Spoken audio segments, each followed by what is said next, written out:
and on the court, night after night.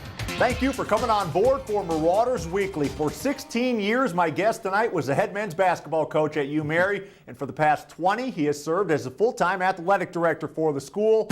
Welcome to the show, everyone. The Wizards kept their season alive on Thursday, and now the attention shifts towards Utah. The Marauders have won the first two matchups. Both of those games were played at the Metrodome. Chuck and I will keep an eye on the sidelines for you. Back to you guys. I'm here with the Flyer Mamas. They've been rowdy all weekend. So Costa Koufos was a guy who was starting for them, a 7-foot center, multi-talented. He's gone now. So that makes kind of an interesting situation for Utah because they don't really have a whole lot of size. Do you think Richard Hendricks can maybe be an X factor in this game just with his bulk and strength? During her senior year, Bismarck High School girls basketball cheerleader Sarah Snyder was diagnosed with rectal carcinoma cancer. That was a little more than a year ago and 2 weeks after giving birth to her son. Welcome back. Well, North Dakota track and field athletes were cursed with terrible weather this spring that forced them inside for much of the season. But on the final day of the state meet, Mother Nature smiled on the Bismarck Community Bowl. It was a beautiful day, which allowed numerous state records to go down. Ryan Todhunter of Grand Forks Red River broke 2 of Ryan Chappell's state records in the 110 high hurdles. Todhunter runs a 14.26, and he also now has the top mark in the 300 hurdles. The state's fastest man is Dalen Wyrock of Williams County, who with a time of 11:05 ran the quickest 100 of the day. The Class B boys 2-mile ended with the same top 3 as yesterday's 1-mile, a 1-2-3 finish for Newtown. Justin Miniribs crosses first, followed by Jeremy and Justin Grinnell. These 3 long-distance runners are the main reason that Newtown won the Class B boys team event. Class B girls 400. Napoleon sophomore Ricky Schmidt sprints around the track the fastest, and she wins this grueling race. And in Class A girls, there is Laura Raisler. For the 4th straight year, the Fargo South Junior wins the 1, 2, 4, and 800. She is now a 5-time winner in the 400, and she broke her own state record in that event. One more year for Raisler and then off to the D1 school of her choosing.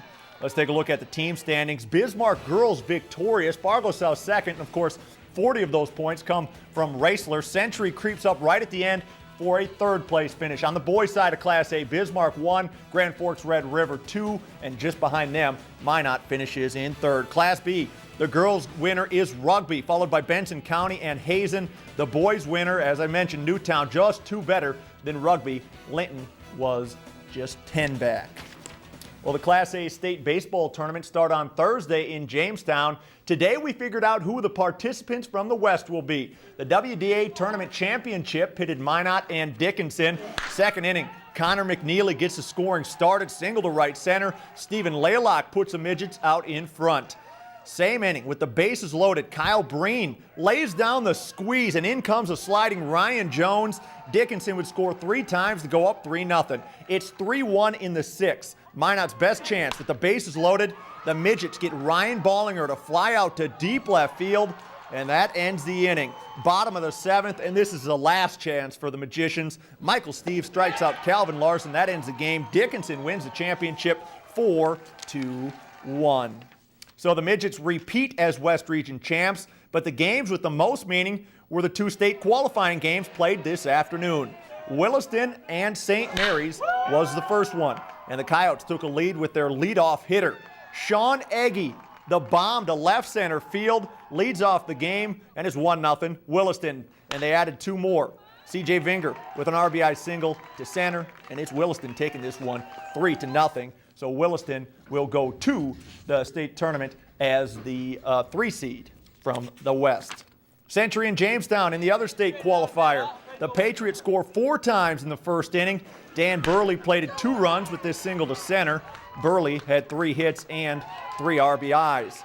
Century was comfortably ahead, and the way to protect the lead is with defense. Eric Peterson fields a chopper barehanded and throws over for the out. A 10-run victory for Century. They win 10-0. The Patriots will be the 4 seed from the West. Well, the team portion of the state tennis tournament ended yesterday with a familiar result. Grand Forks Red River won for the 8th time in the last 8 years. Well, for the past 6 years, Liza Wisher of Red River won the singles championship. Wisher is now playing at Iowa State, but Callie Ronkowski has picked up the torch as the Rough Riders' #1 player. And Century's Hallie Welk gave her a good match in the individual final, but Ronkowski won a tiebreak in the first set 7-1 and then squeaked out the second set 7-5 to win her first singles championship. In the third place match, Red River's Sam Anderson beats Caitlin Bakke of St. Mary's. Anderson won a third set tiebreaker 9-7. Buffalo Wild Wings has 14 different spices for their wings. The one that has the most kick is the blazing flavor. We've got the 4 gladiators behind me ready to compete in the Buffalo Wild Wings Blazing Challenge.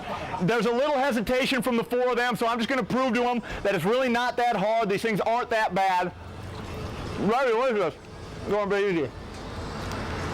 So, you're going to try it 12 in 6 minutes. I get life in general. Are you serious? Lord, fire in my mouth. Seriously, this is ridiculous, guys. Seriously, dude, fire! Well, we already got somebody running scared. Let's see if these guys are up to the Blazing Challenge. Go. The competition started while I ran for help. My esophagus needs treatment. Oh! The fastest Blazing Challenge time this Wild Wings has seen is 42 seconds. Damien 8-12, the quickest in this group, with a time of 2 minutes and 18 seconds. Hey, that's mine! My quest for relief led me to do something very ugly. But at the competition, they were mowing down the wings. 4 minutes in, Lucas finished up, and then 10 seconds later, Tom was filled with 12 fire sticks.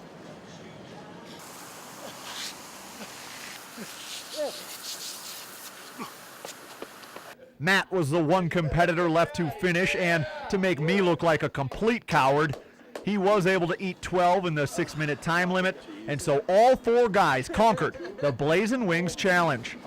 It was hectic. Man, there was flames shooting out everyone's eyes. I was crying, dude. Hey, you gotta pay for that!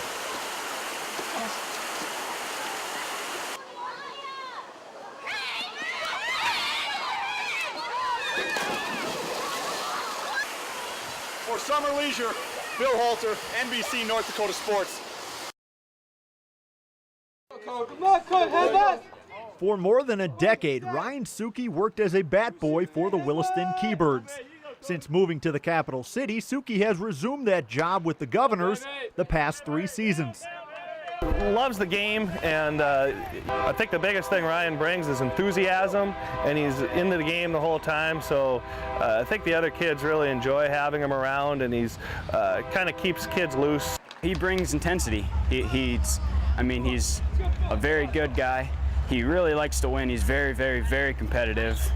He's probably the hardest one on ourselves. I mean, he's the guy that's always harping on us. Let's go, come on, need a hit. He's the one chattering in the dugout. It's kind of fun to play. I love batting when he's talking because it kind of gets me into the game. In addition to taking care of the team's equipment, Ryan is also considered an assistant coach for the Govs. He's sometimes our toughest coach out there, you know. He's on us all the time. You know, he wants us to succeed, and that's good to have someone in there that does that for you. And, you know, he's tough on us, but it's good for us at the same time. It's kind of funny because he'll show us how, you gotta, it's not up here, not down here, it's right here. He knows things, he just really can't do them. Suki has been known to get a little fired up at times when the team isn't playing well.